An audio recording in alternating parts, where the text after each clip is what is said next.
அடுத்த 2 தினங்களுக்கு தமிழகத்தின் வட மாவட்டங்களில் வெப்பத்தின் அளவு அதிகபட்சமாக இருக்கும் என சென்னை வானிலை ஆய்வு மைய இயக்குநர் பாலச்சந்திரன் தெரிவித்துள்ளார். அடுத்த 2 தினங்களுக்கு மேற்கில் இருந்து ஈரப்பதம் குறைந்த தரைக்காற்று வீசக்கூடும் என்பதால் வட மாவட்டங்களில் அதிகபட்ச வெப்பநிலை பதிவாகக்கூடும் என்று பாலச்சந்திரன் தெரிவித்துள்ளார். அதிகபட்சமாக திருத்தணியில் 41 டிகிரி செல்சியஸ் வெப்பநிலை பதிவாகி இருப்பதாகவும் அவர் கூறினார். சென்னையில் நேற்று 35.8 பதிவான வெப்பநிலை இன்று 40 டிகிரி செல்சியஸாக பதிவாகியுள்ளதாகவும் அவர் தெரிவித்துள்ளார்.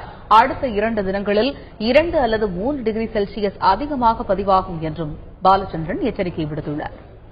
மேற்கிலிருந்து ஈரப்பதம் குறைந்த வறண்ட தரைக்காற்று வீசக்கூடிய சூழ்நிலை நிலவுவதால் வரும் 2 தினங்களுக்கு தமிழகத்தின் வடபகுதியில் அதிகபட்ச வெப்பநிலை 2 - 3 டிகிரி உயரக்கூடும். கடந்த 24 மணி நேரத்தில் திருத்தணியில் அதிகபட்சமாக 41 டிகிரி செல்சியஸ் பதிவாகியுள்ளது. சென்னை பொறுத்தவரையில் அதிகபட்ச வெப்பநிலை இயல்பை விட 3 டிகிரி உயர்ந்து காணப்படும்.